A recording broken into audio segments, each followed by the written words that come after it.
అంత మాట అనేసావేంటార్కే? ఇళ్లలో ఆడవాళ్లను తిట్టటమే ఎడిటోరియలా?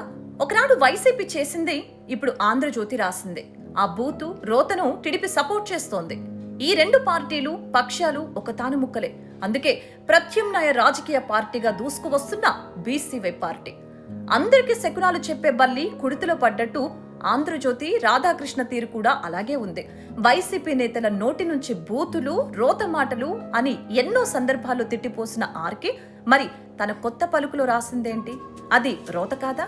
ఇంతకీ ఏమన్నారంటే, మావిగన్ అంటే ఆనందంతో ఆర్తనాదాలు చేస్తున్నారు. ఇప్పుడు జగన్మోహన్ రెడ్డి మీ భార్యలు కాదని చెబితే గుడ్డిగా నమ్మేసి కట్టుకున్న దాన్ని చెల్లిగా భావించి పెళ్లి సంబంధాలు చూడటానికి కూడా వెరవని వెన్నెముక లేని బ్యాచ్ వైసీపీలో తయారైంది అని అన్నారు. ఆర్కే అన్ని ముమ్మాటికి తప్పే. అందుకే మరుసటి రోజు ఆంధ్రజ్యోతిలోకి ఎడిట్ వ్యాసం కొత్త పలుకులో ఆ పలుకుల్ని ప్రచురించలేదు. అంటే నాలిక ఖర్చుకున్నారు. ఆ వ్యాఖ్యలు తప్పు అని తనకే అర్థమైంది కాబట్టి మళ్ళీ ఆ మాటలు రాయలేదు. కానీ తప్పు దొర్లింది అని విచారం వ్యక్తం చేసి ఉంటే చాలా హుందాగా ఉండేది. ఇదిలా ఉంటే ఆర్కే అన్న దాంట్లో తప్పేముంది అంటూ వెనకేసుకొచ్చింది టీడీపీ బ్యాచ్. గతంలో భువనేశ్వరిని పట్టుకొని అంతంత మాటలు అనలేదా అని చెప్పుకొచ్చారు. నిజమే, ఆనాడు వైసీపీ నేతలు అన్నది నిజమే. బట్ ఈనాడు ఆర్కే చెప్పిన పలుకుల్లో బూతు రోత ఉందనేది వాస్తవమే.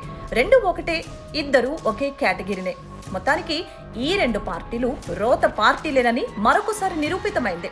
బూతు రోతకు సపోర్ట్ చేసే పార్టీలే తప్ప ప్రజా సంక్షేమం పట్టని పార్టీలు ఇవి.